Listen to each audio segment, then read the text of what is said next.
Hi, my name is Brian Carnes. I'm the lead game designer on Sailpower 2.0, and tonight we're joining a Sailpower 2.0 game in progress with our senior playtesters, and we're going to just kind of take a moment to let you guys see kind of how the gameplay goes. In Sailpower, the moves are simultaneous and they're blind plotted, meaning the different captains do not know what the other captains are going to do until it happens. Therefore, they might run into each other or collide if they don't properly anticipate what the other captain is going to do. The captains have actually started to place their ship sheets forward on the play surface.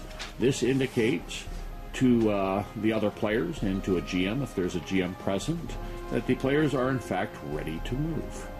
Let's take a moment to meet some of the captains and their ships. Hi, I'm Captain Ed. I'm commanding the British Royal Navy ship HMS Bulldog. Hello, I'm Captain Cannon of the pirate ship Adventure. And I'm Captain John of the Privateer Revenge. Looks like Captain Ed with the Bulldog is looking to get a good strategic position on the sloop Adventure, which appears to have just finished exploring an island. Moving along, it looks like the Privateer the Revenge is deciding what to do next. He is sitting off an island. He has just explored it. He has failed to find anything. He might be deciding whether he would like to stay and search it another turn, or move in on his nemesis, the pirate, the Adventure. It looks like Captain John is ready to move here. As we can see, all the captains have their ship sheets forward on the play surface. That means we are in fact ready to move. Looks like the Adventure is going to be moving.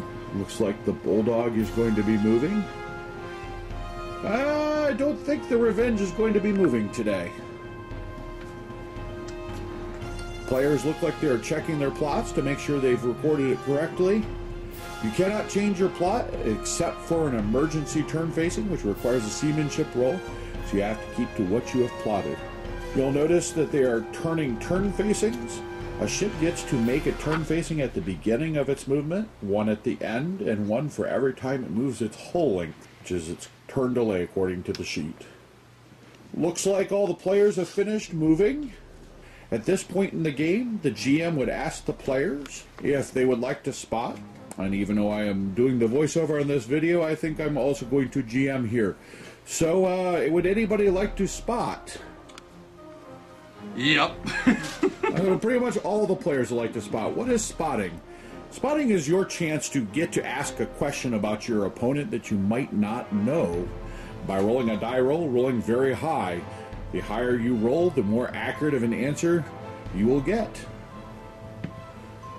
Looks like Captain Ed has rolled a 6, which isn't the hottest roll. It's a good day to be at sea, Ed.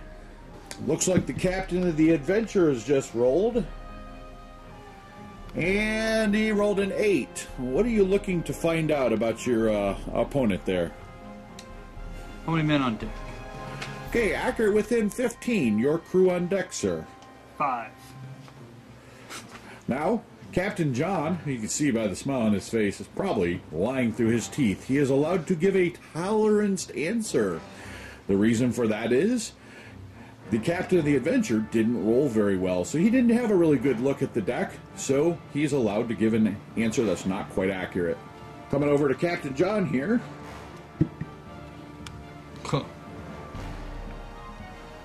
12. What would Captain John like to find out about his opponent? Crew on deck of the Adventure? Alright, accurate within 5. Crew on deck of the Adventure. 40. You see that smile there? Captain John is in command of a privateer, which probably doesn't have that much crew on his deck.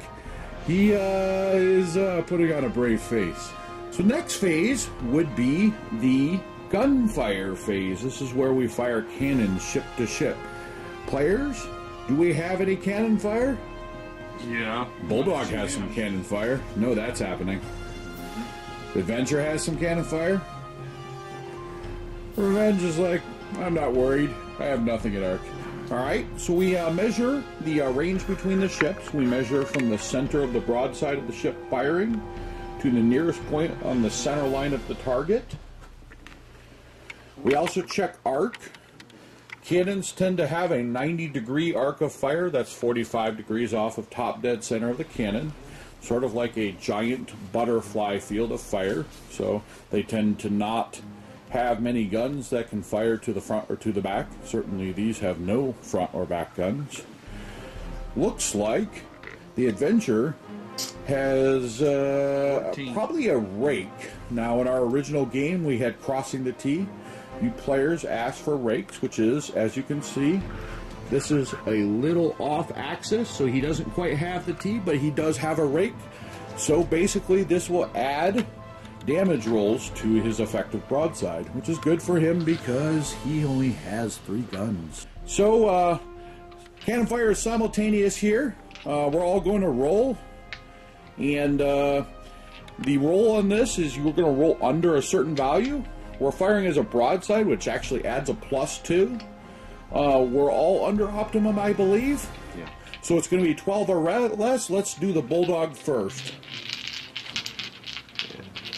4 long cannons. We got 12 or less. So 3 of the 4 hits. And second barrage. Second barrage. Why would he be firing a second barrage? That's why he's Royal Navy, or the Bloody British, as the pirate would say. The Royal Navy trained their gun crews. That made them better at firing guns than most of the other navies that were out there. So they get to fire twice per turn. Pirates, they tend to have more crew, but 5 long guns to deck. not so many cannons. So 5 long guns to deck. the Bulldog is told him that he's receiving damage. He's going to roll for what happens to him here. Roll a 1. Alright, a 1 is a critical. That could be very bad. In this game, if a critical happens to you, you have a chance to save it. Which he does by rolling a 19. Alright, so since a critical would have happened, and that should be damage to his ship in a certain case, he takes 3 hull for the privilege of not having whatever horrible thing would have happened to him. So that critical is out of the way. We have a few more cannon rolls here to resolve. We're going over to our quick rule sheet. Some of you out there in Kickstarter land have asked why the play sheets are this big. It is in fact because we have taken the contents of several pages of the book and consolidated it into an easy table. What this allows you to do, you'll see that he's just setting the shots in their relative ranges. That allows him to very quickly, he can just do some quick math and figure out how much damage his ship is taking. 4 crew. 1 carriage gun, 1 hull. Alright, so he's hit 4 crew. He hit a deck gun. 2 deck guns. A carriage gun. Ooh, 2 deck guns. 2 deck guns and 2 hull. That's 2 of 3 on that ship over there. That's pretty brutal. The evil British and their masterful gunnery. 2. You said 2 more. All right. So he's recording it on his ship's log. 4 total crew. Those of you who have asked, why do we have a ship sheet? This pretty much records everything there is to know about the ship. The original values are kept on the spine, so you have them for reference if you were to repair your ship. However, the values that are on the front of the ship sheet is pretty much a status of your ship. Where your ship has moved or will be moving is on the inside. And then other things such as your ship's manifest or things that are aboard your ship are on the back. And he's recorded some damage. However, the captain of the Adventure has some dishing out of his own to do. He gets to roll some dice. He's going to be firing his rake at the Revenge. All right. And that's all 3 hits. All right. So now the rule of that is that he would be taking 3 damage, but since he is at a rake, he gets to add half of that. And the round is up, I believe, so he is adding 2 to that. So The Revenge will take 5 damage. There you are. Oh, no, I just had it. All right. And you'll notice that the Revenge is a cutter, and it's a little bit larger vessel with some lighter guns on it. It can take some punishment. It's a very speedy little vessel.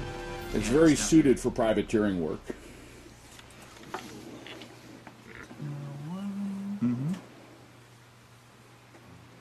We are using these very large dice just to make them easier to read for purposes of the camera. Hopefully that works out for us. Obviously, when you're playing the game in your home, you can use the standard size 2 guns D20s. on deck, plus their crew, 1 additional crew, 2 more crew, another gun on deck, and a hull. So that would be a total